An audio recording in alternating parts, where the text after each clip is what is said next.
Hello, beautiful alchemist. Welcome to Reiki Radio. I am your host, Yolanda. And as always, I'm very excited to share today's conversation with you. But first of all, just hoping that all of you are enjoying your summer so far. And don't forget that you can access energy of the month videos. I post them every month to give you some insight about the energies that we will experience collectively each month. And that way you can make the most use and have some clarity around the energies that we may encounter and how they are supporting you on your path. So if you go to my website, theenergeticalchemist.com, and sign up for my newsletter, you get free access to Creating with the Moon and Stars, where you can see those videos, as well as you have free access to 22 days of transformation, which supports you on your path of energetic alchemy. So today, though, we are going to have a conversation with Lilly Allen-Duenas, and she is the founder of Wild Yoga Tribe. Now, her work was very interesting to me. If you've been listening to the podcast for a while, I'm sure you've heard episodes where we speak to yoga teachers and practitioners, and you may be practicing as well. What was unique about Lily's work and what you will learn is that she is an international teacher, but she also interviews yoga practitioners from around the world. And so she has this podcast called Wild Yoga Tribe, and she has been interviewing people in all different countries. And in fact, she even says if there are practitioners that that are in countries that she hasn't been able to interview through yet, to please reach out to her and connect her with those yoga practitioners. But her work is very interesting because it really highlights and emphasizes the diversity and inclusiveness of the community within yoga and just the work that we do overall. It really highlights and emphasizes how we, no matter where we are in the world, that a lot of us are practicing similar things, and there may be some similarity and experiences. However, there's also the components of our cultural differences that may also lend and contribute to what it is that we learn through these different modalities, how we understand them, and even inspire us individually to practice or expand our practices in new ways. So you will learn a lot today about Lily's personal path, her journey, why it is she focuses on movement and meditation. Don't forget as well, as I mentioned, she has a podcast called Wild Yoga Tribe, where she interviews, yogis globally. But you can listen on your favorite podcast platform, or you can also watch on her YouTube channel. But it was very interesting hearing her point of view, what inspired her to do this work, and her point of view about yoga, the practice, and how it really is available and accessible, meant for all of us, and what the benefits may be. So if you want to learn more about Lilly and her work, go to wildyogatribe.com. And if you want to follow her on social media platforms, it's the same handle, Wild Yoga Tribe. So that is it for now. I hope that you enjoy this conversation, beautiful alchemist, and I will see you on the other side.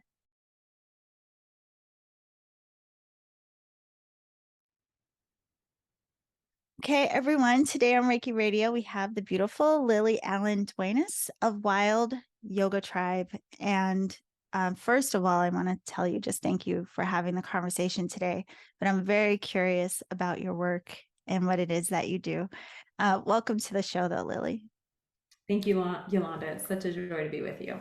Yeah, well, one of the things that really struck me as interesting when I was looking at your site and your YouTube and all of these things is how you really do reach out to people globally within the yoga community.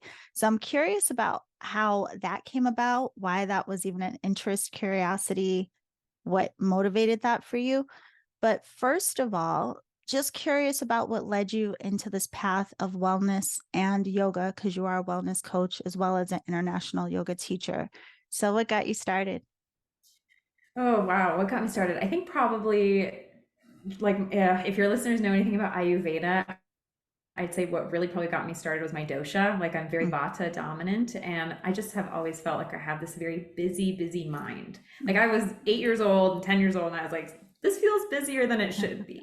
Like I could just know that I felt very like I had a speeding train running through my mind at all times. So what got me into it was that I was always curious. I was always into crystals. Like that started when I was 5. I started going to gem and mineral shows, and then I got interested in auras. There's somebody I randomly met. My parents are not hippies. I did not grow up with, meditative Buddhist parents who were eager to kind of shift me into this. I just was curious and was lucky to encounter people on the way. But when I was 10, I did a week long meditation course with a YMCA summer camp when I was 10. So that's what really got me interested. And then I randomly ended up in a yoga class when I was 16.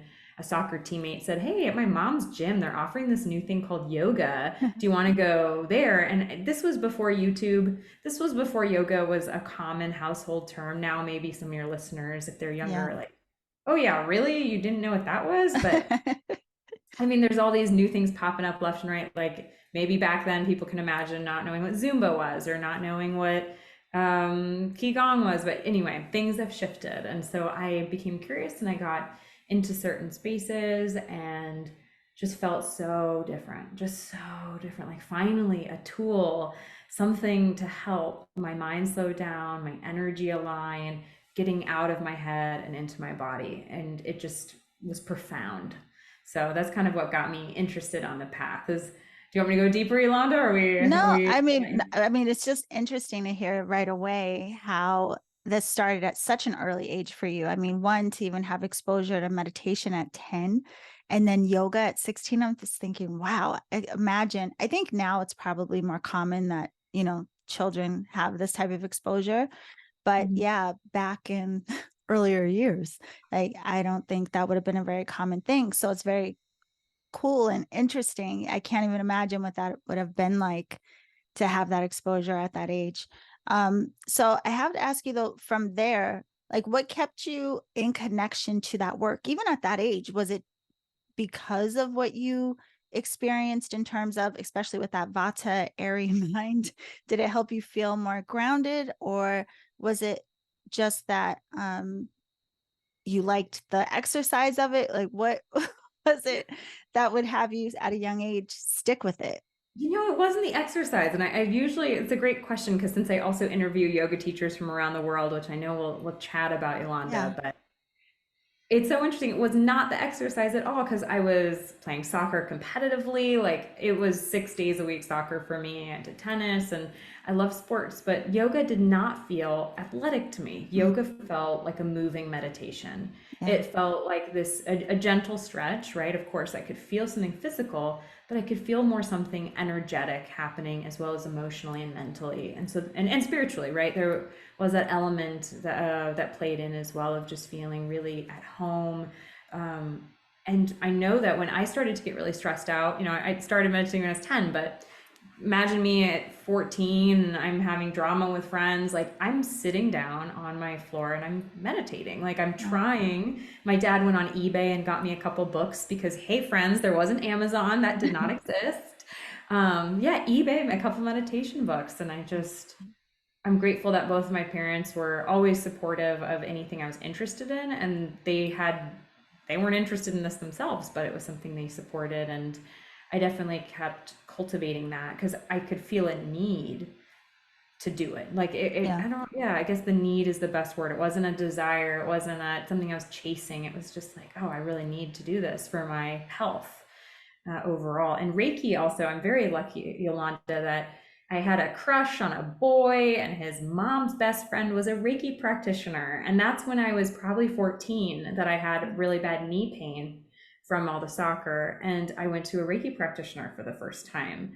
And my dad's, he's a piano player. He has another piano playing friend whose wife or whose daughter's husband, it's kind of all connected, but was a acupuncturist. And I just beyond anything. So I was very lucky that some people in my parents' circles too, or in my friends or the boys I had crushes on circles, were connected to kind of holistic healing as well. So always been in my field, and Yeah. it's something that keeps circling around for all my life.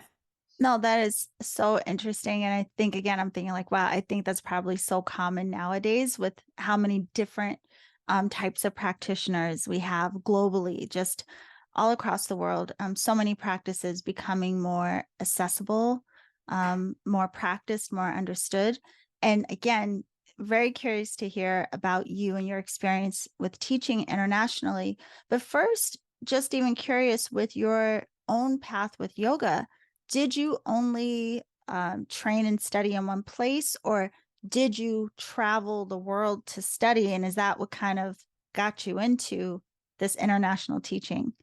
Good question. So, well, I started doing yoga, very, very regularly in university. After university, I worked in marketing management for 7 years, but I could just feel that something wasn't fulfilling, something wasn't right. So I kind of spent a year in Shavasana, like asking that inner wisdom, what am I supposed to be doing? What is this one wild and precious life that I have? What's my calling? Where's my path? And after a full year, I felt like this voice arose in me, become a yoga teacher and help others on their path of health and wellness. Oh, And I feel as soon as I heard that voice, I had been very patient, Yolanda. I was not patient as soon as I had my answer. Within 2 weeks, I had a plane ticket booked to Kathmandu, to Nepal. wow. I had a Mhm. month sabbatical approved from work. And then I went to Kathmandu, paid the deposit and all that, and then showed up and did a month long teacher training program there. And of course, as soon as I'd been there for 48 hours, I'm like, oh, I'm never supposed to stop. Like, this is what I'm supposed to be doing. Wow. So came home, packed up everything, quit the job, and then moved to Cambodia on a small island to teach yoga. But then after Cambodia, I went on to do Thai massage training in India. I did Reiki training, level 1 in Nepal, and I did my level 2 and 3 in India as well in Rishikesh. I did more yoga training in Rishikesh as well. Stayed in an ashram in the south of India in Kerala. So I've done almost all my training is India and Nepal, but I've done like accessible yoga teacher training that is a US based institution. So I've done some online training in the US, but the physical one's always India or Nepal. That is fascinating. So just curious, like what was the time frame with all of Yes. that and, that travel with your study? Yeah, so 2017 in July is when I did my first training. And then in November, I'd moved to Cambodia. And then I spent about 5 years living outside of the US, Wow. continuing to do training and teaching. So I got gigs at surf hostels in Sri Lanka, at wellness centers in the Philippines, small little private gigs in Greek islands. Like I've just kind of been moving around doing a lot of different things at a lot of different kind of places and countries and institutions, but it's just been a joy to have all of that and have a 5 year window. But COVID changed everything, right? Right. COVID was wild. So I was in France with my husband during that. Things were locked down really hard. So I transitioned online. So I was teaching online classes and workshops and courses. And so now that I moved back to the US, it's almost been a full year, Yolanda. We're coming up on that year mark, which is wild. It's been great to be doing more things in person. And I'm located in Des Moines, which is the capital of Iowa, Yeah. just about 5 hours away from Chicago. Not bad, 3.5 from Minneapolis. So I like Des Moines a lot, but I'm also really excited and gearing up for 2014. Where am I in space and time? And Right. 2024, and for doing more international based retreats, since I've been doing so many. I've moved myself and taught out of the country, and Hmm. I interview yoga teachers from every country around the world. So far, on my podcast, The Wild Yoga Tribe, I've spoken with 92 teachers in 92 countries on 92 episodes. So with like this amazing community, it's like, oh, let's go there. Let's all go there and take classes and teach and celebrate and do retreats and stuff like that. So I have to ask you a couple of things because I really want to get into the meat of this. I know we don't have forever, but what would you say has been like the most enriching part of that? I mean, being able to study in various places, not just, one country in particular, but to have um, taught or learned in various locations. Did you notice any difference in the teachings themselves? Was there something that each place added a layer to for you? And why did you start with Cambodia as the first place that you went to? Was it just somewhere you desired to be? No, Cambodia was very random. It was just Oh, simply that. So I'd been to Nepal, and one of the people in my yoga teacher trainings, a few of us were decided to be nomadic, yeah. and one person found a job on the small island and said they need two teachers. Any chance you want to go? I said, oh yeah. So I was there for 3 months for the duration of my visa, and then transitioned to after that was Thailand, where I did the Thai massage training, and then Sri Lanka, where I taught at the surf hostel, and then the Philippines, where I was in a wellness center. So just kind of moving every about 3 months, shifting based on visas, based on jobs, what I could find, and based on trainings that I'd want to You're do. So living the dream, Lily. it Okay. was I really mean, great. like, do you know how many people that like have interest in any of this work? I think it is like a fantasy for a lot of people, like, oh, what if I could just go travel and study all around the world? I mean, I think of that time like I don't know what I would want to study, but just the idea of being able to study globally. Like I can't imagine how enriching that would be because you Yeah, get the cultural kind of essence as well, yes, like not just the technique and what it is, but these the other, history, right, the so much, tradition. right. So I wanted to ask you about that because now you transitioned into being this international teacher, and as you mentioned, you have a podcast where you interview people who train from all different countries. What was it that made you even want to like highlight that web of interconnection, that we're Yeah. all practicing this thing called yoga, but we're all in very different, diverse, a very diverse community. Absolutely. And I think what got me interested in it is one, I love people. I Hmm. love people. I love conversation. But the pandemic really was kind of the cornerstone in which things shifted because I had been traveling and teaching and I've been interacting with yoga teachers from like my best friend next to me in my training was from Egypt. The guy across the mat was from Denmark. I go to Cambodia, teach with a French teacher. I go work in Sri Lanka and the other teacher is from the Philippines. Like it's just everything is so meshy and I Yeah, loved it. I loved hearing from other people about their philosophies, their methodologies, their belief systems in terms of yoga and also how their own biology right. and biography, how that plays into what yoga is for them and for their communities. And I was loving it. And then when the pandemic hit and I just felt cut off from the world and from my community and from yoga teachers and that vibrant conversation, so I said, you know what? Of course, the universe gave me a few gifts, and I never would have thought of podcasting without those universe dropping me little hints on the way. But that's why it got started. Is I wanted to continue having these conversations, and not selfishly, not just for my benefit, but to shine a light on cultures and communities that are experiencing yoga, expanding because of yoga, and what yoga changes for that person's life, Right. for their family's life, or for that community's. It's unbelievable. And there is things that are different. You know, if a community is super religious in a certain way and yoga is perceived as a threat, that can be a really interesting conversation about how that teacher navigates or that studio owner. How do they market it or how do they make it more accessible? What spaces do they enter Right. for that? I think it's just so it is really really powerful what yoga brings and also how each teacher can infuse it with elements that make it more accessible for their communities. That's what I was curious about, that lens of, because I think, maybe the commonalities would be more obvious to us. Like if you've practiced yoga and you notice the way that you connect to the body and the breath, and, it would seem like that in of itself would be universal within the practice, right?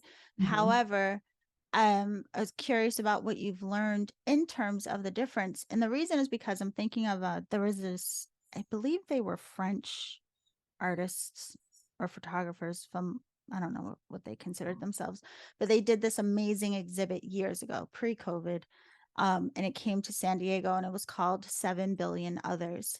And they essentially went around the world to different countries, and they went to different tribes and communities that were, not often visited by, outsiders, so to speak. They literally just went all over the place. But what they did was they asked everyone in all of the locations the same simple questions, like, what is love, or if you could have anything in the world right now, what would it be? And it was just very interesting to see what the focus was based on where people were from. And it really gives a lot of I think it was very humbling to realize, like, some people, the only thing in the world, if they could have anything, was clean water.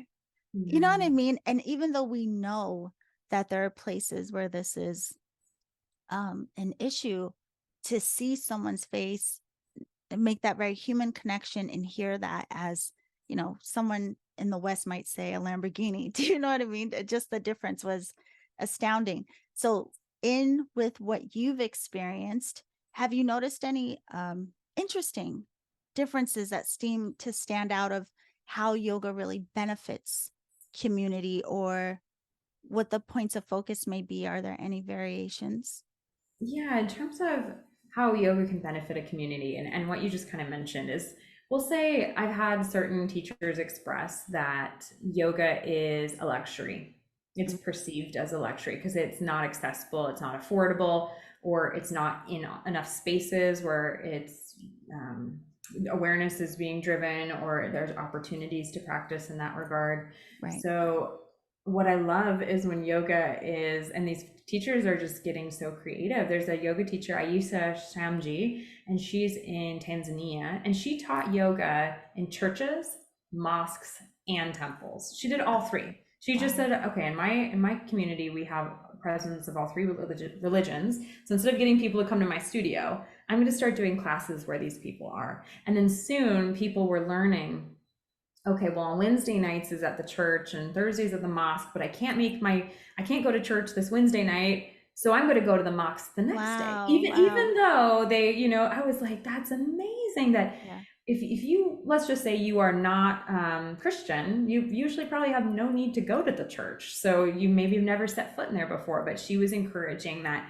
cross Yeah. pollination, and so beautifully, of what a beautiful thing to spark. And then yoga teachers, yeah, every corner of the globe. But one of my favorite stories is from Kenya, Samuel Muthama, and he was delivering water, like those big clean water gallon jug things, and he was delivering it to I don't want to use the word slum. I think that might have been the word he used, but I'm not sure. I know he was delivering water to an area, and he actually delivered it to a house that had interest, or a building. Yes.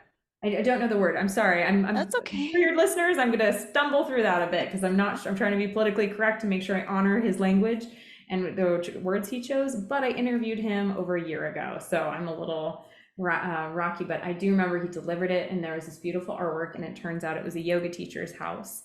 And she told him what yoga was. And at this point, he was delivering water to earn money and also dealing drugs. Wow. So him and his brother were drug dealers. And then when they got to know yoga, they got sponsorships to go study with the Africa Yoga Project, which is actually in Kenya.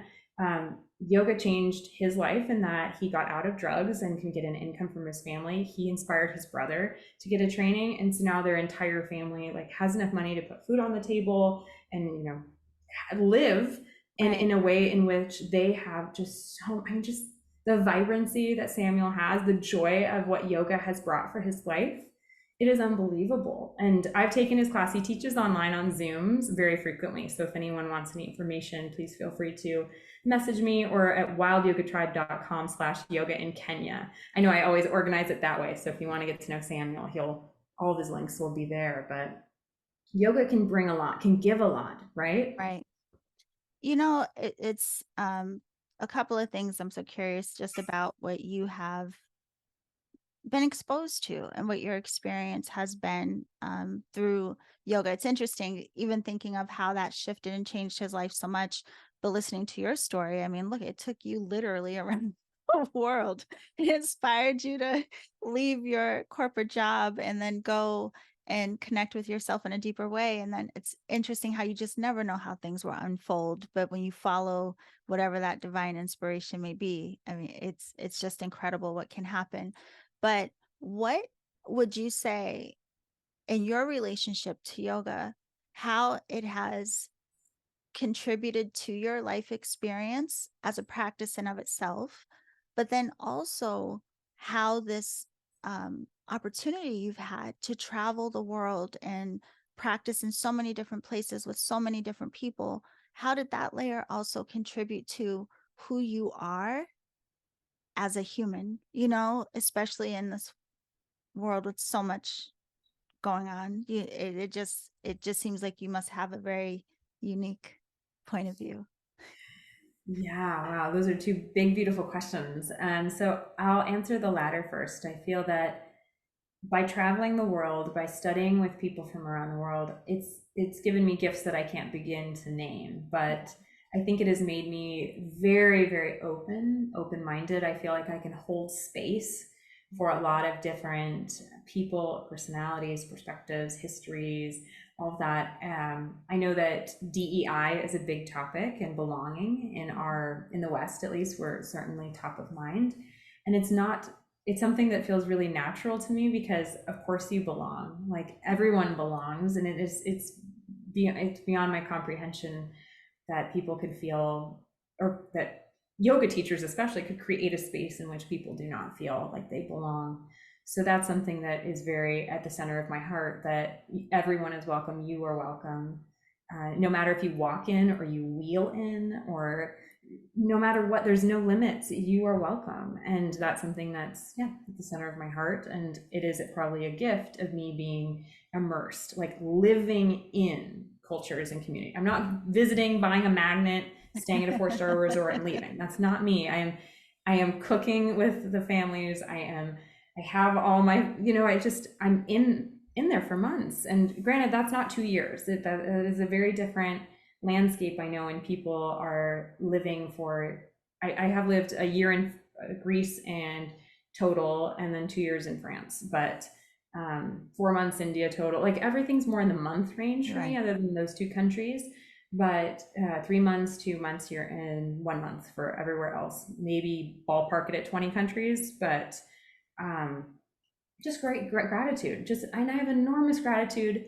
What has changed in me too, Yolanda, is every time I step in the shower, oh my gosh, what a celebration. I Yeah. went a whole year without hot water. And every time I can, yeah, open my tap and fill up my water bottle and it's safe, or I bite into an apple you can't eat an apple in India unless you peel it or else you boil it or else you have sanitizing spray. I can just bite into that apple. And Yeah. there's a lot of gifts that we forget when we live a life of such luxury and privilege.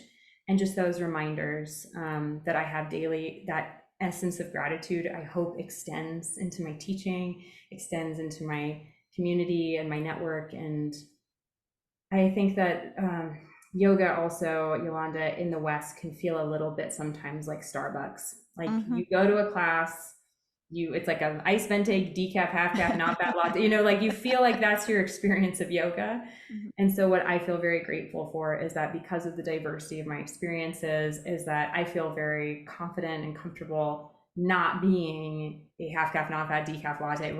I am, like, the classes I teach have more breadth.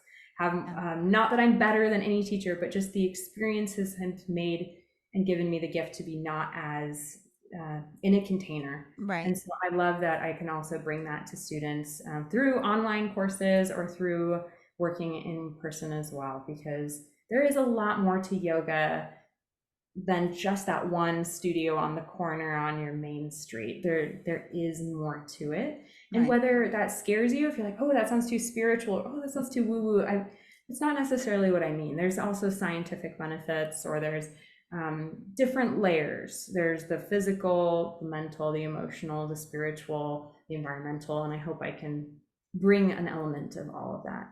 Yeah.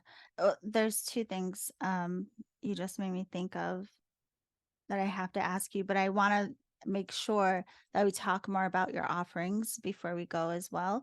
But when you said about like, oh, I was here for a few months, what came through so loudly is like how exposure could be in like just in a single moment, things can change us. You know what I mean? So like, yeah, I mean, I'm sure whatever the length of time you were somewhere, whatever it is that we're exposed to, it could just be a moment that changes us in such profound ways.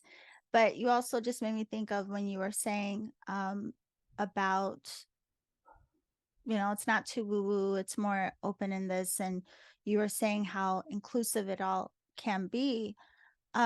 A lot of people may have an idea of, I'm not flexible. They think they're not compatible with yoga if they don't think they're already like this flexible, in shape person. And you mentioned that yoga is very multifaceted, essentially, right? And I believe you even mentioned, if someone was even in a wheelchair, they're like, welcome to come. So could you just very quickly share with people some elements or aspects that are of benefit to us through the practice, but also why it's not limited to like you have to be in shape and flexible to come practice? Yeah, I think Instagram and social media has not done us favors, Yolanda, when it Yeah, comes to the idea of what yoga is. right. Because even yoga teachers from Sudan or anywhere, they'll say, "Oh, people either think it's just sitting cross-legged in meditation, Mm-hmm. or will think people are bendy like pretzels, right?" And I was never a dancer. I do not have a hyper flexible body, even though I've practiced yoga for over half my life. I cannot get my feet behind my head. I can't, and that's probably in my lifetime not going to happen. And yoga isn't about the flexibility of the body. Yeah. Yoga is about developing and cultivating a flexibility in your mind. So Mhm. you need to have, or you will gain more space and breath for discomfort, for self awareness, for reflection, and for self care. Let's say that you struggle with insomnia. Can yoga help? Yes. If you have back pain, can yoga help? Yeah, help. Yes. If you struggle with mobility, like if you're someone who has recovering from a shoulder injury, or you've had a hip surgery, like any reason for your mobility to be decreased, arthritis in the joints, anything, can yoga help? Yes. The physical benefits, it's obvious. And I think it's proven, and your doctor maybe has maybe mentioned that to you. And that's even happening in countries like Colombia. They're saying, doctors are saying, hey, maybe you should go to yoga. And I love that. Doctors around the world are saying it. Right. But some other benefits are community. Let's say that you don't feel like you're really tapped into a community. Don't know, maybe you're in a new spot, new place, don't have friends, or you're feeling lonely. Yoga can be an amazing community. Let's say therapy is not for you. Let's say you're struggling with something. Yoga can be enormously beneficial for your mental health. It's quiet, calm, self-reflection, breath, self-care. It's time away from technology, which I think we all know we have way too much time on technology. It's time to be with yourself instead of running away from yourself. The gift that yoga gives is, it's whatever you need it to be. Like, what Yeah. is yoga? It's what you need it to be. What is yoga really? Like the Sanskrit ancient sutras will tell you it's union. And that's usually related in the West to mind, body, spirit, unifying these three things. True, but there's more. So in the sutras, in the text, it is unifying your mind, body, and spirit individually with the cosmic. So it's about taking the individual to the infinite. So it goes past that even. But is that what you want yoga to do for you? To connect you with some higher consciousness or power? Do you want it to just align your mind, body, breath, energy? Do you want it to just be a new circle of friends? Help you sleep better? Yoga Yeah. is whatever you need, but I guarantee you, you do not need to have one type of body to show up. You don't have to have all four limbs to show up. If you can breathe, you can do yoga. And that is something any yoga teacher hopefully can convey to you. Any body can do yoga, any physical body and any person. Right. No, that's amazing. That's a beautiful message. I'm sure a lot of people listen to this and go, oh, wow, never thought of it that way. But it's beautifully articulated as well. You made me think of two things with the body, how you said you can't bring your foot over your head. I remember when I first started in yoga, there's a lot, like I can't touch my toes to this day. I just like my body said no. But I was like, oh, so easy for me to do the standing bow pose. And I loved the feeling of like just the stretch of it. And when I did yoga teacher training, I was actually doing it not correct. So my hips would open because I was an ice skater. So when I was younger, I would ice skate, and there's a position, I guess you call it. It's called the my mind just went completely blank. Anyway, because of how you would position your body in ice skating, that's what my habit was, of opening my hip a certain way. But when I dropped and had my hip square, I couldn't even either. I couldn't. And I was so sad. I was like, God, I just want to bring my foot, just because I like the fit, that stretch. There's something that I love, even when you're in yoga and the teachers will have you breathe into the pose. And it something about that really helped me understand the relationship between mind, body, and breath, and how breath can help you like surrender and go deeper, but also the feeling. It really emphasized just the body, period, because of feeling into the stretch. Do you know what I mean? I don't know. It was No, amazing. 100%. Yeah. Like breathing matters. And when people are like, Mm-hmm. why are you telling me to inhale here? Why are you telling me to exhale? It's like, well, one, it feels good. It's good Mm-hmm. for you. Two, it slows down your mind. It gives you something to occupy your mind. Three, there's actual anatomy, anatomical reasons to inhale at a certain point, exhale at a certain point, Yeah. because your body, the space of your diaphragm, having it more filled with air or not filled, will impact the pose, Yeah. especially in twists, or if you're lying on your belly and you're doing smooth compression. Hopefully Right. it makes a little sense. But yeah, beautiful, Yeah. Yolanda. It totally makes sense. So amazing. And I just want to say really quick too, with the mental health part, it's interesting you say, because that's what brought me into yoga initially. I was young, I was in like early 20s, and in this like really stressful relationship, and for some reason decided to take a yoga class. When I tell you it, I went every day Monday through Sunday, because that's how good it felt. It was like dissolving this anxiety that I had started to build. It was amazing, and that's why I fell in love with it. But in other news, I do want to make sure that everyone listening has an opportunity to connect with you and your work. So could you tell us about the podcast and what it is that you offer? Because you mentioned that people can do yoga with you online, but you also have workshops and retreats. So could you talk a little bit about all of that? Yeah, thanks, Yolanda. That's a very Yeah. big gift. So my podcast is called Wild Yoga Tribe, and that's also the name of my brand and all my social media platforms. So if you want to connect and you're on TikTok or Instagram or Pinterest, Wild Yoga Tribe, that's where you'll find me. So the Wild Yoga Tribe podcast, as I mentioned, each week I interview one yoga teacher from a different country. And those episodes come out on Friday, and I'm almost near episode 100, so I'm very excited. It's been a big journey so far, and I do hope to make my way all around the world. So if anyone does know a yoga teacher in Qatar or UAE, you just let me know.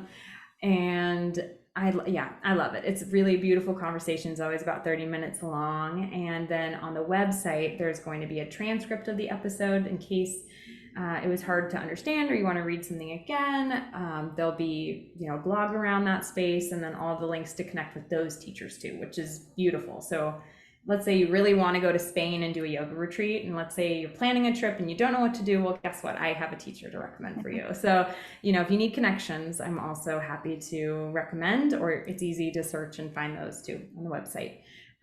So in terms of offerings, yeah, I do holistic health coaching. So if anybody is really feeling that call to kind of find a life or find a habit, routine, patterns, whatever you're needing or kind of moving through you, that you feel like, something's off, or hey, I want to try going vegan, being plant-based, or I need to try some more relaxation, I'm boundary setting, just let me know what you're struggling with, and let's just have a conversation, see what's moving through you, and see if I can help. And that's how holistic health coaching works. It's Yes. just a beautiful space and container to help you grow in the way you want to grow. Right. And I do, online workshops, and you can find out more information at wildyogatribe.com. There's a whole section for courses and workshops and retreats. None, as we're talking right now, so your listeners know, just in July. Probably this will go in August of 2023. But retreats are on the schedule, are going to be announced, on the schedule for 2024. So just keep an eye out. You can sign up for email list so that you can get notified when things go live, or you can also just keep an eye out on my socials where I am pretty darn active. So if something's coming up, you would see it there. Okay, just want to ask you really quick for the retreats, if anyone is interested in coming and practicing with you in this way, is it just for yoga teachers? Is it yoga teacher training, or is it open to all levels of practice? Yep, open to all levels of practice. There will be some specific yoga teacher retreats. And Mhm. if those are only for teachers, it'll be indicated, but Okay. definitely there are retreats for everyone as well. Yeah.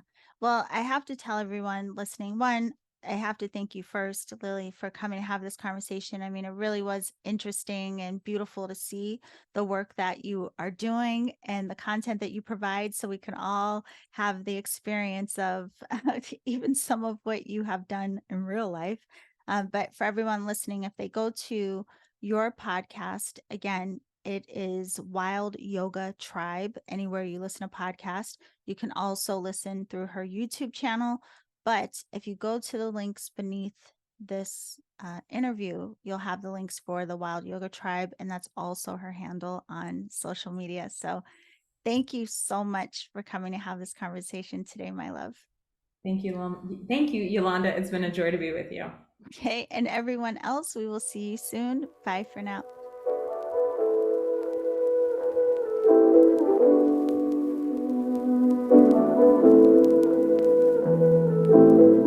Okay, beauties. I hope that you enjoyed that conversation. I just want to thank Lilly again for coming to share with us here on Reiki Radio. Don't forget, you can learn more about her work and listen to her podcast, Wild Yoga Tribe. You can go to her website, wildyogatribe.com, and follow her on social media under the same name. And while you are doing these searches, connections, looking for ways to connect to your energetic alchemy, you can also go to my website, theenergeticalchemist.com, and sign up for the newsletter, get access to Creating with the Moon and Stars, get access to 22 days of transformation for free. And if you download the Energetic Alchemist app, there is more content that you can access. There's so much there to support you on your path. And finally, I would love to see you in the upcoming class, the Ultimate Healing Guide, which is August 25th through 27th. It is live and virtual. Go to my website, register now, save your seat, and I look forward to exploring with you. Okay, that is it for today. Thank you all so much for being here, and remember to always journey